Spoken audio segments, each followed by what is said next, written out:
Sveiciens jaunā nedēļā.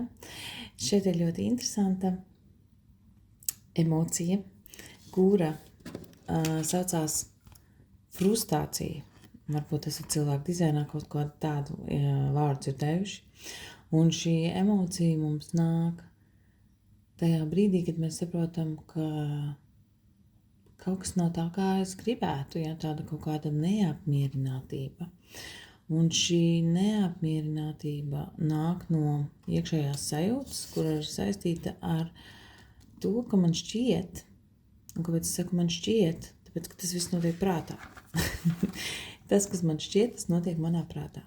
Ka kaut kas ir bijis ļoti tāds negodīgs, kaut kas ir paņemts no manis projām, vai arī es pats esmu paņēmis kaut ko, kas patiesībā man nemaz nepieder.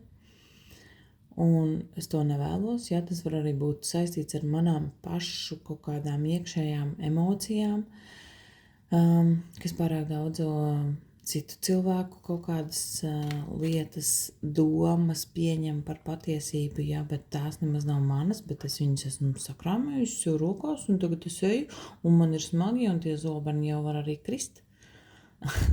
Un viņi var arī nošņāpt pirkstiņus, ja.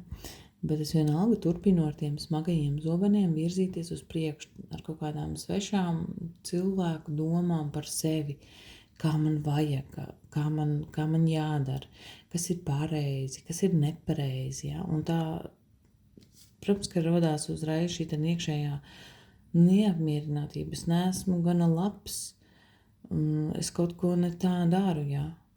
Bet tam nav nekāda sakara patiesībā ar tevi, ar mani, ja. Tās ir vienkārši tās domas, kuras mēs esam atļāvuši paņemt uz sevi, ja. Tad, kad mēs neesam pašpietiekami paši, vai kad mēs bērnībā esam arī kaut kādas lietas dzirdējuši par sevi, ja.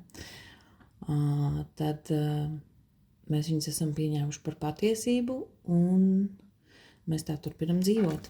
Un tas visuma padoms būtu dziedināt šo iekšējo bērnu. Saprast, ka šīs domas, kuras neļauj tev dzīvot, kuras neļauj tev virzīties uz priekšu, kuras neļauj tev būt laimīgam, priecīgam, bet liek tev sēdēt šajā frustrējošajā emocijā, ja, šajā neapmierinātībā mūžīgā, ar dzīvi, tāds zaļš, neapmierināts, dusmīgs, bēdīgs, pats sevi nesaprot, jā. Tāda ļoti skaļa emocija, es teiktu. Tas ir veidojies tieši no tā, ka pārāk daudz ir klausīts svešos viedokļos tieši bērnībā, jā. Un tieši tā sava iekšējā bērna dziedināšana ir tas, kas var palīdzēt. Tad izdarīt kaut ko foršu, kaut ko, ko es bērnībā gribēju, bet es neatļāvos, jo varbūt mamma teica, ka tā nedrīkst, varbūt teica, ka to nevar darīt, jā. Varbūt tur vēl kaut kāda tante teica, varbūt kāds onkulis, kaut ko, ko es neatļāvos darīt. Un tagad vienkārši paņēmu to un atļauties. Es bērnībā no dubļiem cepu kūkas. Vienkārši izcep dubļu kūciņu, vai izcep parastu kūku, vai izdari kaut ko, nezinu, apēceldējumu, izdara kaut ko superīgu, uzkāp zirgam mugurā, jā, kaut ko, ko tu gribēji bērnībā darīt, bet kā tev likās, ka to nedrīkst darīt, ka to nevar atļauties,